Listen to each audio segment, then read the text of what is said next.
Bail arguments will be heard tomorrow in the rape and human trafficking trial of Nigerian Pastor Sipha Omotoso. It's been 3 years since he was arrested at Port Elizabeth International Airport, and his matter has been a stop-start affair.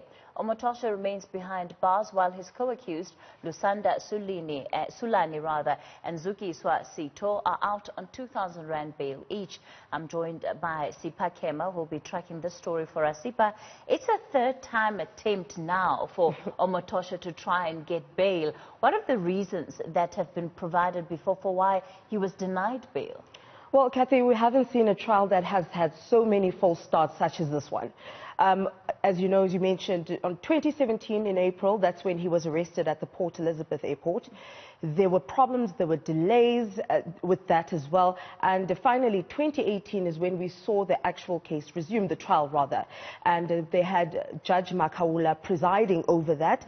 And of course, then the issue was that the conflict of interest, where somehow Omotoso's legal team found that his wife, Judge Makaula's wife, had actually shares in this B&B that accommodated the witnesses. So this is where the conflict of interest came in, and therefore he had to recuse himself.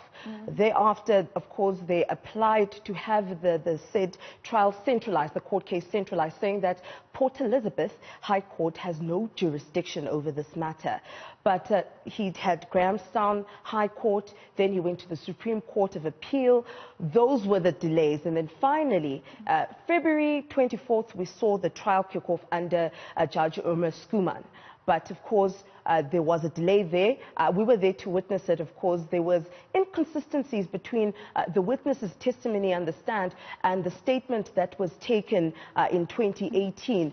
So the only person that could actually fill in the gaps and verify the statement as well as the witness's testimony was a Hawks official who was not available at that time.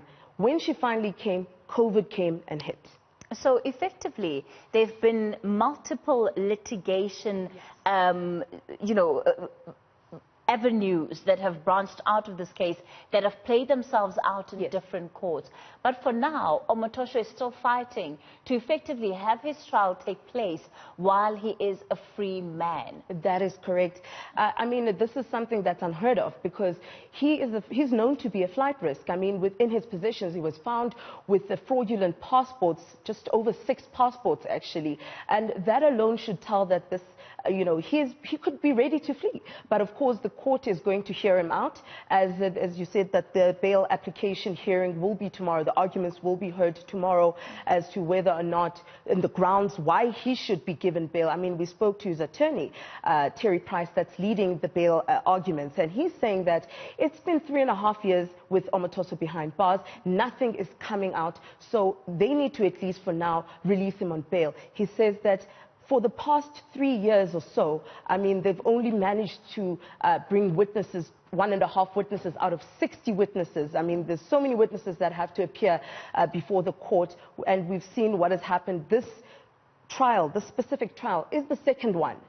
All right, Sipha, we're going to have to leave it there for tonight. And of course, we'll have to wait and see then what happens tomorrow when Omotoso, again, maybe he'll be a third time lucky when he attempts to apply for his release on bail.